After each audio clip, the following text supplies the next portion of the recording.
మాకు కావాలయ్యా నీ పరలోక శేఖం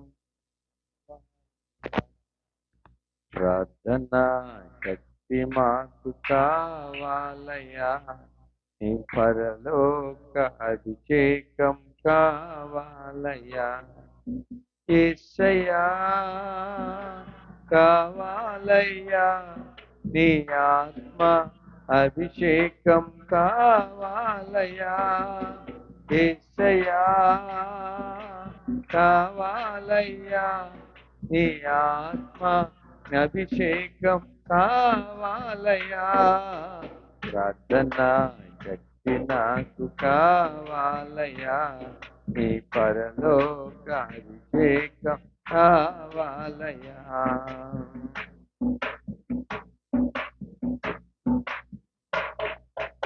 ఏలియా ప్రార్థించగ పొందిన శక్తి నేను ప్రార్థించగా ఏలియా ప్రార్థించగ పొందిన శక్తి నేను ప్రార్థించ దయచేయుమా ప్రార్థించే నిన్ను చేరు భాగ్యమీయుమా ప్రార్థించి నిన్ను చేరు భాగ్యమీయుమా నిరంతరం నించే కృపణీయుమా నిరంతరం ప్రార్థించే కృపణీయుమా ప్రార్థన శక్తి నాకు కావాలయ్యా నీ పరలోక అభిషేకం కావాలయ్యా ప్రార్థన శక్తి నాకు కావాలయ్యా నీ పరలోక అభిషేకం కావాలయ్యా యేసయ్యా కావాలయ్యా నీ ఆత్మ అభిషేకం కావాలయ్యా యేసయ్యా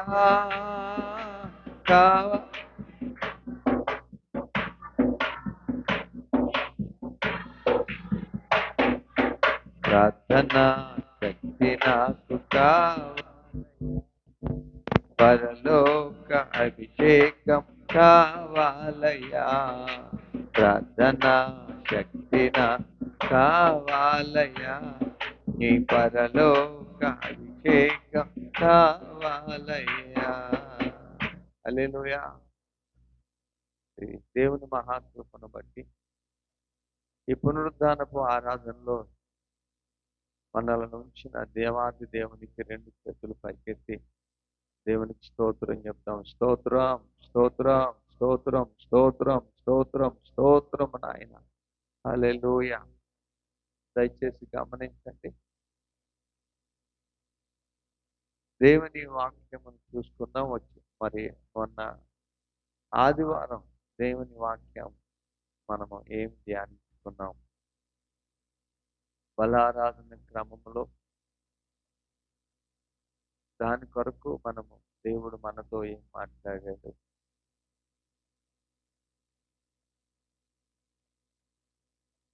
మనమందరం అంతరంగాన్ని శుద్ధి చేసుకోవాలి అంతరంగం శుద్ధిగా ఉన్నప్పుడు తను తాను తగ్గించుకుంటాడు అంతరంగం ఎప్పుడైతే యథార్థంగా ఉన్నదో వాడు ఆత్మతో సత్యముతో ఆరాధించగలుగుతాడు హల్లెలూయా హల్లెలూయా అందుకనే యేసు ప్రభు అన్నాడు వెలుపట కాదు కానీ నీ లోపట శుద్ధి చేసుకో ఇప్పుడు 2 పేతురు రాసినటువంటి పత్రిక 3వ అధ్యాయము 18వ వచనం చివరి వచనాన్ని మనం చదువుకున్నాం మన ప్రభువును రక్షకుడునైన యేసుక్రీస్తు అనుగ్రహించు కృపయందు జ్ఞానమందు ఏం పొందాలండి అభివృద్ధి పొందుడి ఆయనకు ఇప్పుడును యుగాంతము వరకును మహిమ కలుగును గాక. ఆమేన్. హల్లెలూయా. ఎప్పుడు వరకు అండి? ఇప్పుడు మహిమ కలగాలి. యుగాంతము వరకు కూడా ఆయనకే మహిమ కలుగును గాక. ముందు అంటాడు, మన ప్రభువును రక్షకుడైన యేసుక్రీస్తు అనుగ్రహించు కృపయందు జ్ఞానమందు అభివృద్ధి పొందండి. ఏదో ఎంతోపు అభివృద్ధి అంటే నువ్వు డబ్బులు సంపాదించుకోవడం అనుకుంటున్నావు.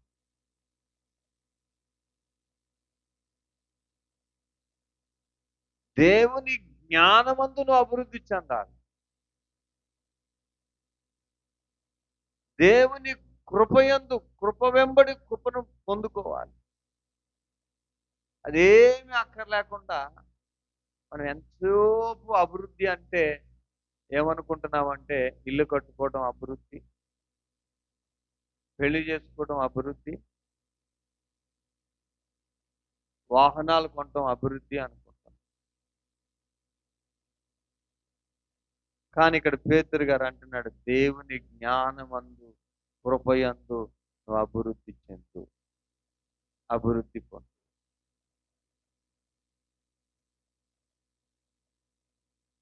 దేవుని దగ్గరికి వస్తున్నామంటే మనం ఏం చేయాలి తెలుసా? ఆత్మ పరిశీలన చేసుకోవాలి. నువ్వు వృద్ధి చెందుతున్నావా? వృద్ధి చెందుతున్నావా లేకపోతే దిగజారిపోతున్నావా? హల్లెలూయా. ఇదేమి అక్కర్లేదు అనుకుంటే దానిని ఈ ఆత్మ పరిశీలన అనేది నువ్వు ఎప్పుడైతే త్రోసిపుచ్చేసావో నువ్వు పడిపోతున్నావో తెలియదు, నిల్చున్నావో తెలియదు, ఎక్కడికి వెళ్తున్నావో కూడా నీకు తెలియదు. నువ్వు కొన్నాళ్ళకి దేవుని నుంచి కూడా దూరం అయిపోయే పరిస్థితి. హల్లెలూయా. అందుకని దేవుని వాక్యం సెలవిస్తుంది, మనం ఏం చేయాలి తెలుసా? దేవుని యందు మనము ఎప్పటికప్పుడు మనము ఆత్మలో ఎదుగుదలకు మూలమైన విషయాలను గట్టిగా చేపట్టుకోవాలి. హల్లెలూయా. హల్లెలూయా. వృద్ధి చెందాలి. అంతేకాకుండా మనం ఏం చేయాలంటే కృప వృద్ధి చెందటం అనేది అతని అంతర్యములోని ఆత్మీయ జీవితానికి మూలాధారమని చెప్తుంది. రెండవది ఏంటంటే ఒకదానికొకటి కనివేసుకుని ఉంటాయి. నీవు దేవుని ఎంతగా తెలుసుకోగలుగుతావు అంత ధారాళంగా నీవు ఇతరులను ప్రేమించగలుగుతావు అనటానికి అవి ఆధారంగా కనబడుతూ ఉంటాయి. క్రైస్తవునిగా మనం ఏంటంటే మనకి ప్రతిదినము కూడా యేసుకు మనల్ని మనము సమర్పించుకోవడం అనేది ఉండాలి. నిజమైన సమర్పణ అనేది అన్ని పరిస్థితుల్లోనూ, ఒత్తిడిలోనూ, కష్టంలోనూ, నష్టంలోనూ ఒకే రీతిగా ఉండేదే నిజమైన సమర్పణ. హల్లెలూయా. నిజమైన సమర్పణ అంటే ఇప్పుడు కష్టం వచ్చింది కదా అని చెప్పేసి దేవునికి దూరం అవటం అనేది నిజమైన సమర్పణ. ఇప్పుడు మనం అనుకున్నది జరగలేదు కదా అని చెప్పేసి దేవుని నిందించడం నిజమైన సమర్పణ కాదు. కానీ ఏది నిజమైన సమర్పణ అంటే నువ్వు అనుకున్నది జరగకపోయినా, నీకు అనుకూలమైన పరిస్థితులు లేకపోయినా దేవుని ఆరాధిస్తావు చూసావా, దేవుని స్తుతిస్తావు చూసావా, దేవుని విశ్వసిస్తావు చూసావా, అది నిజమైన సమర్పణ. హల్లెలూయా. హల్లెలూయా. నిజమైన సమర్పణ. అట్టి సమర్పణ కలిగి మనం ముందు ఏం చేయాలంటే దేవుని దగ్గరికి దేవుని ఆరాధించాలి. హల్లెలూయా. కొంతమందికి సమర్పణ ఎలా ఉంటుందంటే వారికి అనుకూలత ఉన్నంత వరకు దేవుని మందిరంలో ఉంటారు. వారికి అనుకూలత లేదనుకోండి, అదేమవుతుంది తెలుసా? దేవుని దగ్గరికి వెళదాంలే అన్నట్టుగా వారు ఉంటారంట. అలాంటి వారి యొక్క జీవితం ఎలా ఉందో తెలుసా? ఇసుక మీద కట్టినటువంటి ఆత్మీయమైన ఇల్లుని పోలి ఉంది. ఏ ఇల్లుని పోలి ఉందండి? ఇసుక మీద కట్టిన ఇల్లు. ఎందుకంటే మొట్టమొదటిగా మనకు ఉండవలసింది ఏంటో తెలుసా? మొట్టమొదటిగా నీవు దేవుని బిడ్డవని నిశ్చయత కలిగి ఉండాలి.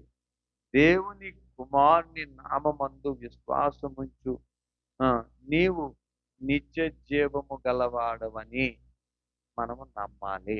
హల్లెలూయా. ఏం కావాలండి? నిత్య జీవము గలవారము అనే నమ్మిక నీకు ఉండాలి. చూడండి, 1 యోహాను రాసిన పత్రిక 5వ అధ్యాయం 13వ వచనాన్ని మనం చదువుకున్నాం. 1 యోహాను నా నామమందు విశ్వాసముంచి మీరు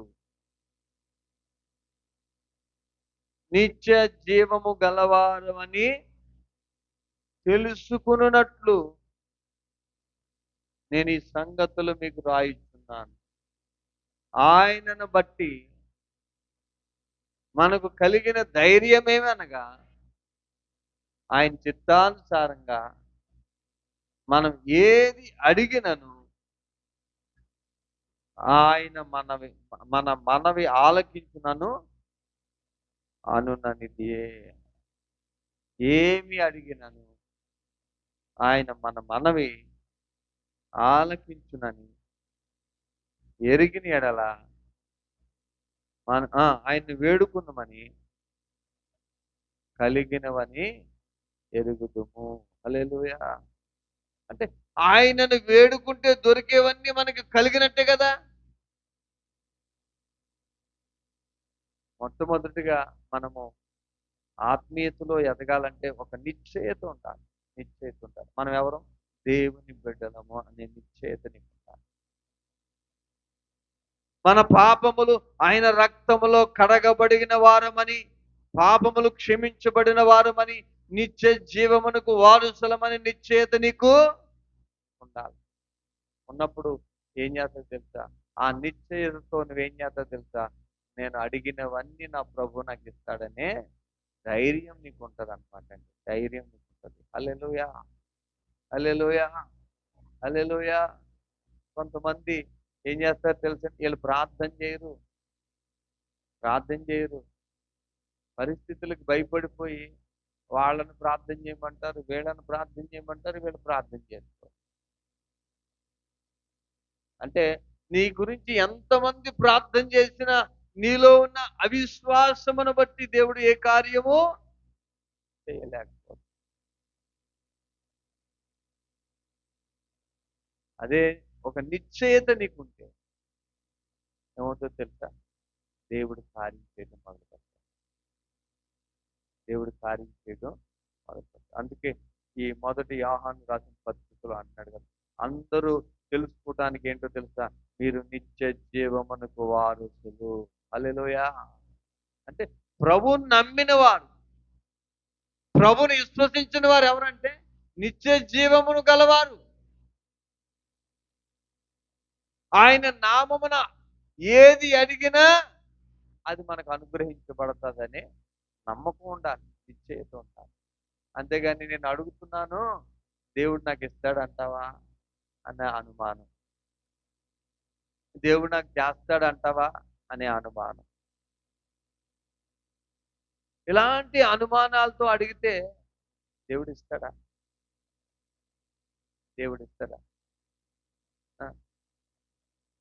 దేవుడు అంటున్నాడు, దేవుని వాక్యం సెలవిస్తుంది, నువ్వు ఎంత విశ్వాసం ఉంచి అడుగుతావో నీ విశ్వాసానికి తగినటువంటి ప్రతిఫలము ఏం చేస్తాడు? నీకు దేవుడు ఇస్తాడు. అంటే నీ విశ్వాసమే నిన్ను స్వస్థపరుచును. హల్లెలూయా, హల్లెలూయా. కనుక మనము ఆత్మీయతలో ఎదగాలి, వృద్ధి చెందాలి, దేవుని జ్ఞానం ఉంది ఎదగాలి. అంటే దేవుని వాక్యమును ఎంతగా నువ్వు ధ్యానిస్తావో ప్రార్థనా పూర్వకంగా అంతగా దేవుని గురించి నీకు అవగాహన ఉంటుంది, దేవుని గురించి అంతగా నీకు తెలుస్తుంది.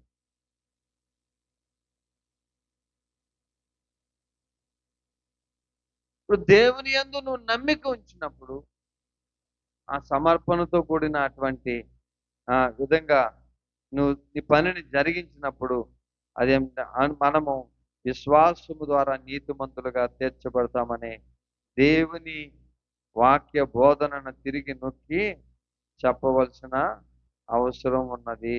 హల్లెలూయా, హల్లెలూయా. అందుకనే చూడండి, మనలోని అహంభావం మాత్రం మనకు కృప ఆ కృప ఉచితంగానే దొరుకుతుందన్న విషయాన్ని అంగీకరించకుండా చేస్తుంది. హల్లెలూయా.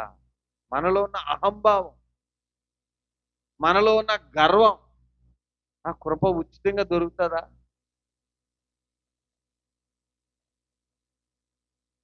అన్నట్టుగా చేస్తుందంట. మనలో ఉన్న నిర్లక్ష్యత, దేవుని దగ్గరికి దేవుడు చూస్తాడేంటి ఏ టయానికి వెళ్తే అంటే, మనలో ఉన్న నిర్లక్ష్యత మనల్ని ఏం చేస్తుంది తెలుసా? ఆ నిశ్చయతలో నుంచి పక్కదారి పట్టించాలి. మనం దేవుని బిడ్డలమని మనకి మనమే అంటే నీకే భయం కలిగేటట్టుగా, అనుమానం కలిగేటట్టుగా సృష్టించాలి. ఒకసారి బిలి గ్రహం లాంటి భక్తుడికే అనుమానం వచ్చేసిందంట. ఆయన ఏం చేశాడు తెలుసా? ఇది కాదు పని అని చెప్పేసి కొన్ని దినాలు ఒంటరిగా ఒక కొండ ప్రాంతానికి వెళ్ళిపోయి అక్కడ ప్రార్థన చేసుకుని